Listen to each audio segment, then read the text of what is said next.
Hi guys, David here with Fresh Baked, and we're talking Disneyland construction today, and we've got some interesting developments on some very old stories.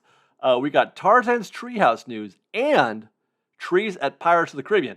We got Finding Nemo news, finally.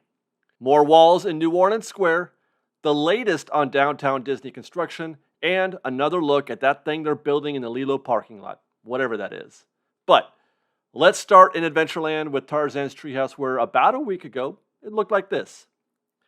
Then we heard that Disney was planning to retheme the treehouse, though they didn't actually say what to what. We'll have to stay tuned for that.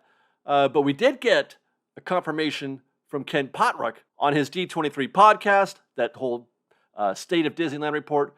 He confirmed that they're going to remove the tree stump and the bridge to open up this part of Adventureland. And it's begun. The rope bridge has been removed.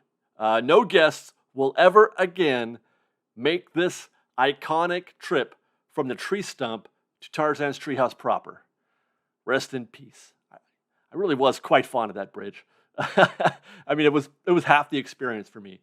But it's gone, or will be gone. Actually, it is gone. And they have begun also dismantling the tree stump. It's hard to tell right now because the stump has been behind scrim for about 1,000 days. But I would say maybe a third of it has been removed. Here's a look from the River Bell Terrace a few weeks ago. That light brown scrim is the tree stump. Today, that scrim is considerably lower. And those support rods that are left behind show the portion of the scrim that's been removed, and also, as such, the portion of the tree stump that's been removed. Gone is the top of the stump and the crow's nest. The stump is, of course, man-made. It was likely built in section, and it's being removed in sections. Kind of like the way they do the Main Street Christmas tree, I would assume. That is installed in sections, the conical sections. Here's another view from the Pirates Bridge from a few days ago also. Here you can see there's some kind of support there poking out of the top right of the scrim. It's gone today. And I would imagine by the time that we do our next construction video, I have a feeling in a week that tree will be completely gone. Can you imagine how weird that's going to be? Imagine that walk, how weird it's going to feel to not have that tree there, and then casually make your way into New Orleans Square and have that whole thing happening to you.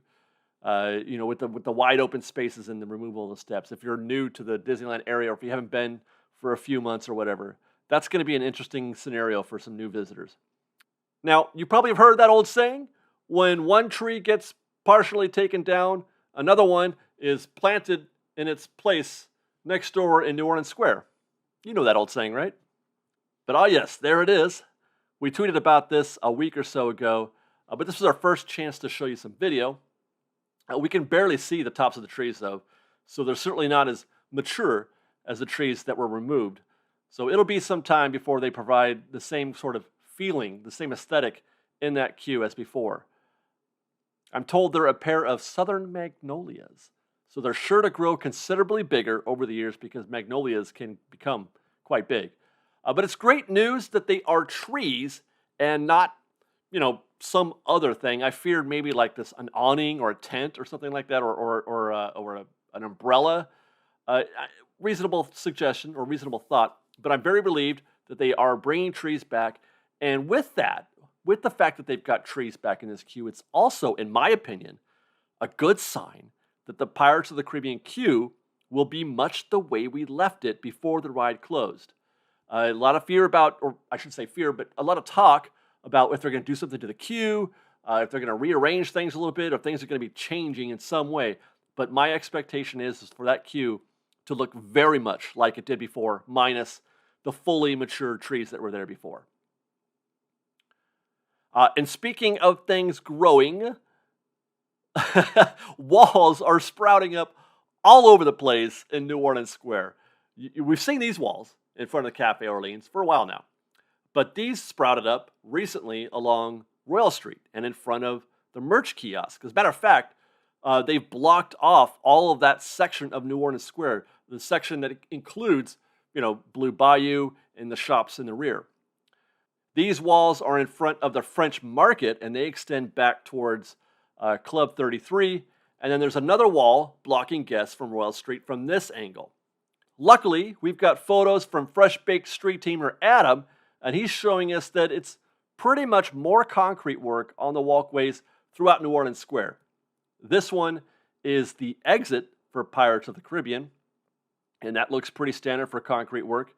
Here's the extended work in front of Cafe Orleans, and then another look down Royal Street toward the gift shop formerly known as Le Baton Rouge. By the way, while I'm talking about Le Baton Rouge, or what it isn't, it's not that anymore. We don't know what it's going to be.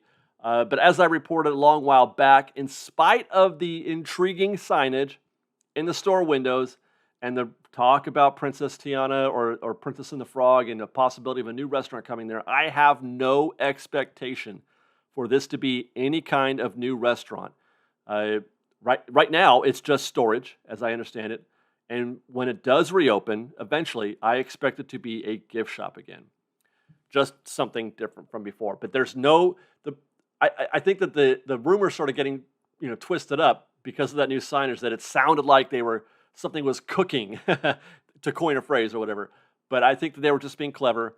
I don't believe that there's going to be any new restaurant here at Le Baton Rouge. Oh, also, there's more walls on the walkways in front of Riverbell Terrace. I tried to get a peek over the walls from the Mark Twain, but you can't see much. But again, I'm expecting more of the same, new concrete for the walkways. Okay, let's get on the monorail to check in on downtown Disney. The lot has been completely cleared. All that remains of the AMC Theater, Starbucks Express, and Sugar Boo is that hole in the ground. It's a mid-century modern hole in the ground, though. You can kind of tell they're going for it.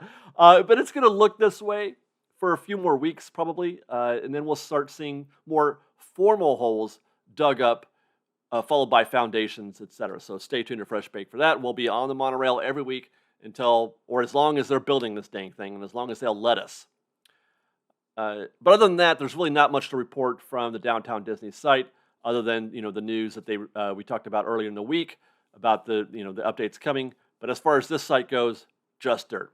But we're going to stay on the monorail to check in next on Finding Nemo, where we have actual news on Finding Nemo.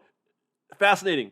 A project that had appeared utterly stalled to infinity has life. It has life. This is an old shot. This is from 3 weeks ago. This is how things looked when we're all like, hey, it looks almost done. When are you guys going to open Finding Nemo? Here you go. And we, more or less anyway, but looking at footage from just a couple days ago, and we can see that they had plenty more to do. Namely, just gobs of color. There's a whole lot more color here. More oranges and more reds and more purples. It's just vibrant and bright, especially this area here with the orange and red. Before, that was basically nothing. So they've added not only more color, but more effect. That was just blue rock basically there before. So they've been very, very busy at the Finding Nemo Lagoon, thankfully. Thankfully. So maybe someday it will open. I mean, today's footage makes the footage from 3 weeks ago look positively colorless. And it makes me think that maybe, literally, they ran out of paint or money. Or one of those two. Like, I know it's a specialized kind of paint that they have to use in order to keep it fresh. So I'm not talking about that you couldn't just go down to Sherwin-Williams to just pick up some more paint. I don't think it was that easy. So they probably ran out of whatever it is, the kind of paint that they had to use, or like I said, they ran out of money or something like that. I don't know. One of those two. And per author David Koenig, Disney is just about set to put water back in the lagoon. He was talking about June. Now, some are concerned about Disney putting this water back in right in the middle of what is a pretty major drought in Southern California. But I asked around from people who know more about this kind of topic than I certainly do. And from what I gather, they'd be putting in the same water that they took out before. Not literally, but figuratively. The water in these types of situations is managed kind of like currency in a bank. So when the lagoon is drained, think of it as like making a deposit. Disney made a deposit into the water bank, and then Disney would simply be making a withdrawal against that deposit when they refill it. At least I think I have that right. And of course, this water is gray water anyway, nothing potable. So, I mean, that's how I understand things. I'm, again, by no means an expert. This is how it was explained to me. Um, but my feeling is that if they're beginning this work again, finishing this work, they're doing it because they already know that the water is available to them. And by the way, let's not forget that they had no similar trouble filling the World of Color Lagoon because it works under the same process. They had no, I guess the possibility that David Koenig had brought up was that they were trying to get approval from the city in order to get that water back. But they didn't have any difficulty getting the water into World of Color. And again, water removed from the World of Color, then filled up again, all done on the same, account, basically. And with that, we have one last stop, and that's in the Lilo parking lot to check in on our mystery project. Last week, we speculated that maybe what they were building was the pop-up Earl of Sandwich that Ken Potrick mentioned in his update surrounding Downtown Disney. He said Earl of Sandwich is coming back. It's going to be a temporary pop-up location. Earl's is coming back, but where and how is still unknown. Is it this building? Will they build it here and then move it whole to Downtown Disney? Which is, by the way, that's a thing. You can move buildings like that. We'll see. Hopefully we'll see some kind of sign of what this will be soon, but today I still have no idea. We can kind of see that something is taking shape as we close in here. We can look at something's taking shape in the right third of the structure, that area that isn't completely behind Scrim. But as I look at this closely right now, I have to say, I have to second guess whether or not this could be Earl's, if only because why is it 2 stories? Why would they build a 2-story Earl of Sandwich? A temporary pop-up 2-story Earl of Sandwich. They could very easily build this with 1 story at half the cost, right? So I'm a little bit hesitant now to call this Earl of Sandwich. We'll see. I'm just going to leave that question for you guys right here and ask you to give me your best answer. Then follow us on Instagram at _freshbaked, on Twitter at freshbakedisney, that's fresh with no E, and on TikTok at freshbakedisney. If you like our show and want to show your support, please do consider joining our Patreon campaign at patreon.com/freshbaked. Otherwise, thanks again for watching, everybody. We love you very much. Be safe out there. Be kind to one another. Fresh Baked.